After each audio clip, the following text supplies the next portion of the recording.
a person or a group intentionally tries to get their desired negative reaction out of you. Most times they instigate an argument or a situation or a crisis just to see how heated you'll get. Sometimes this could be considered rage baiting. They're wanting you to blow up or get explosive with them so that they can gain the necessary evidence to further push their narrative. I don't have anything to hide. That's a statement that I've heard regularly in response to people like me that are alarmed at this Ring camera access. If you're not familiar with what's going on with the Ring cameras, then you need to look that up. They're essentially going to be able to view inside your home, your personal residence, your neighborhood, your neighbors' properties, wherever you have a Ring camera. That data is going to be accessible now in the wrong hands. And the response to people who are concerned about it are statements like, well, I don't have anything to hide. Like, what are you so upset about? Like, you doing something you shouldn't be doing? I'm a law-abiding citizen, man. I ain't doing anything I shouldn't be doing. That's not the point. People like me that are resisting a surveillance state society is because we realize that we may not be doing anything illegal now, but what are you going to do when they change the rules on you? Did anybody think that in the UK it would all of a sudden be illegal to sing a church song outside of the church building? Did anybody think that in the UK it would be illegal to pray even silently? And do you think that isn't their plan for us as well? Someone who says a dismissive statement like, well, what do you got to hide? I don't have anything to hide, tells me that they're either completely programmed to this social experiment, or they're absolutely clueless. The issue is not whether or not we're doing anything wrong. The issue is, what are you going to do when everything that's been legal is all of a sudden illegal, and then they can see and record all of it? What do you do then?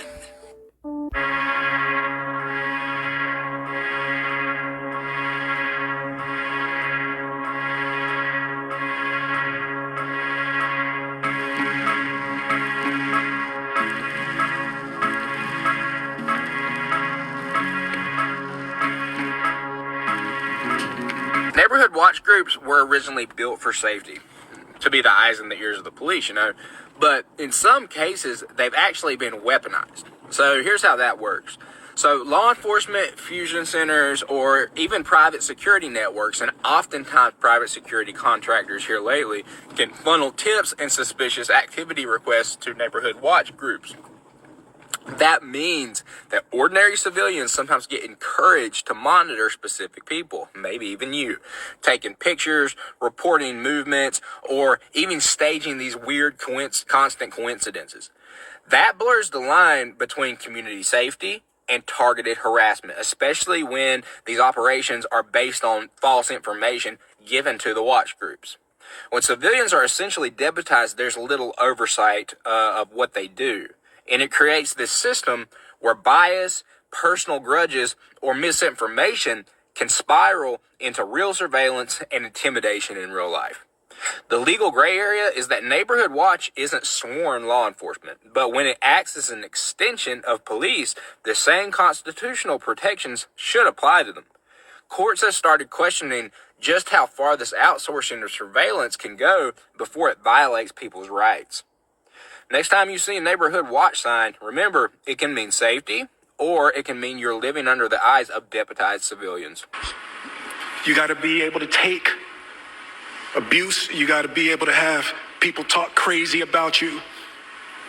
In this business, you got to be able to have people disrespecting you. And you got to smile and you got to pretend like that's okay. This message is for you. You didn't learn psychological warfare in the classroom. You learned it in real time, in real relationships and real betrayals. And those lessons cut deeper than any textbook ever could. Every person who tried to manipulate you became a case study. Every narcissist who tried to gaslight you became a master class. Every fake friend who tried to use you became a lesson in human nature. You didn't seek this education. It sought you. And instead of breaking under the curriculum, you absorbed it. You synthesized it. You became fluent in the language of deception without ever speaking it yourself. Because here's the difference between you and them. They use manipulation to gain. You use awareness to protect. They weaponize psychology for control. You weaponize truth for freedom. And that's why when they try to play mind games with you now, it's almost laughable. You see the setup before they finish the sentence. You feel the hook before they cast the line. You recognize the pattern because you've seen it 1,000 times in 1,000 different faces. They think they're being clever. You're just bored. Because once you've been through the real battles, the petty skirmishes, they don't even register. Once you've survived people who actually knew how to destroy you, these amateurs with their borrowed tactics are just background noises. They'll never understand how you do it.